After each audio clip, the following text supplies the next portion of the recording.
and Leanne, top of the morning to you. It's Thursday and it's nearly the weekend, so I'm pretty excited. But I'm very excited about young entrepreneurs today. Young entrepreneurs and stakeholders in the micro and small and medium enterprise sector have converged in the world all over to celebrate the Global Entrepreneurship Week. Now, this major event started in the US in 2008. Enterprise all over Europe, Australia and Africa has since embraced this concept, thus becoming the universal stage of the entrepreneurial community to shape the next generation of entrepreneurs. It's also aimed at turning creativity, ingenuity and tireless efforts into products, processes and technologies that change the world. Morning Live's producer Solomuzin Tuli went out to look at some of the efforts that are aimed at encouraging entrepreneurship here in South Africa. More than just the root of commercial success, it is the engine that solves the world's problems. It is the cornerstone of economic growth and global stability, creating jobs and expanding human welfare. While older firms recede, young firms emerge and inject dynamism and innovation into an economy, thus creating new wealth and jobs in society. Micro, small and medium enterprises on average make up over 90% of enterprises in the world and account for 50 to 60% of employment, especially in developing countries. The potential gains from positive action are significant. Halving the world's youth unemployment rate could add an estimated 2.2 to 3.5 trillion US dollars to the world economy. Last month, the International Labour Organization published an edition of its Global Employment Trends for Youth, specially focusing on impact of global economic crisis on youth. The report finds that within an environment of growing uncertainty in the economic recovery and stalled recovery in job markets, youth crisis is confirmed in both developed and developing economies, but the highest price has been paid by young people, where youth unemployment numbers and rates were higher in 2010 than at any other time since measurements began in 1991. It is based on this outlook that organizations like Shanduka Black Umbrellas, Incubation and Mentoring are viewed as key platforms for enterprising entrepreneurs to realize their dreams of becoming sustainable enterprises. The criteria for being in the program is that you have to be a wholly owned, black-owned business. That is the first criteria. So and when we say black, we're talking as per the codes of good practice. So it covers the spectrum of black. It is either black, colored, Indian, or as we know, Chinese.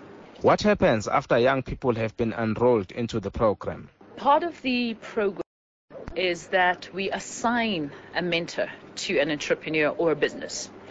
The value of that is that the mentor, who clearly has deep experience from business, will help the mentee through the ups and downs of running a business. Shanduka sees the program as an answer to South Africa's growth and unemployment challenges. These are the people who will, in essence, hire 3 more people, 5 more people.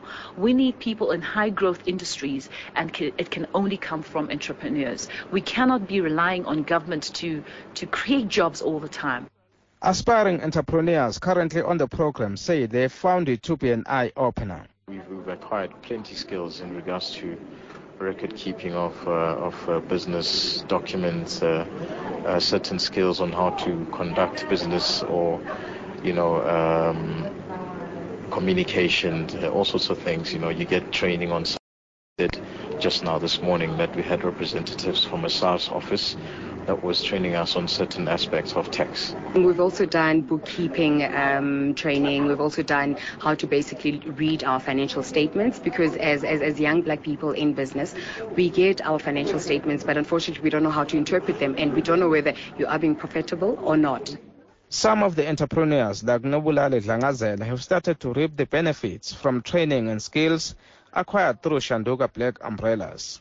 I recently won at national level at the South African Breweries Limited Kickstart competition, where I won a grant to the value of 250,000 rands, which I may invest towards purchasing assets to the development of my company. Dlangazela also had words of encouragement for young people who see themselves as creators of wealth and opportunities. There's a Zulu proverb that says, "Ligojwa lisizi," and I believe ukuthi if you are starting up your company or you are 5 years and below, an incubation program like Shanduka will help you to bend and shape in your business in a way that is going to be profitable but also sustainable. Shanduka Black Umbrellas was a project first conceived by social entrepreneurs Charles Maisel and Mark Frankel and proved to be highly effective in supporting SMMEs in Cape Town before moving to Johannesburg, Pretoria and Durban. The model has now been adopted by Shanduka Foundation with the intent of growing the project and eventually replicating it in more centers across the country. Solomon Zintuli, SABC News. Well, to take this a little further, I'm now joined by Mahlatse Masimimi, who's the owner of Mushati Media and a graduate of Shanduka Black Umbrellas Incubation and Mentoring Initiative. Great to have you on the program. Thank you. Did that tape bring back some memories of your time there? Yes, it did. It has a whole lot of memories. I surely do miss that place. How important was it to be in an umbrella like that, having mentorship available to you? Did it make a difference? Yes, it did, in a very big way, because I had just relocated from the Western Cape and I came to Johannesburg, and that's when I went into the incubation. So I had office space, I had internet access, I had a mentor, I had bookkeeping services, and yeah, it was awesome. It was awesome. All right, so you're out in the wide world now, you're out of the incubation. Yeah. Do you think that if you hadn't gone through the incubation, it would have been much harder for you? Certainly, I think so. Especially because I started working for a company in Cape Town called Sky Media, and I worked there for 2 years, and I didn't have a whole lot of experience, and I'm quite young. So when I had to go into business, I needed somebody to hold my hand and lead me. All right. Yeah. How many people do you employ now? I employ 7 people. So you've created 7 jobs as a result of this. It's fantastic. Thanks. All right. Do you still go back to Shanduka to get advice from time to time? Yes, I still do have the same mentor, Maureen Padzwe. So we do see each other time and again, just to catch up and talk about business. Yeah. You're still quite young. Why choose to be an entrepreneur instead of getting a job? I think it's about passion and to a certain extent a calling, if you call it that. But I think I'm quite driven and passionate about what I do, and I don't think it's for everybody, and I made it work in the best way that I can. What advice would you give young people? Because you've traveled a little journey now already. Yeah. There must have been some moments, am I doing the right thing? What would you tell young people who are thinking about becoming entrepreneurs?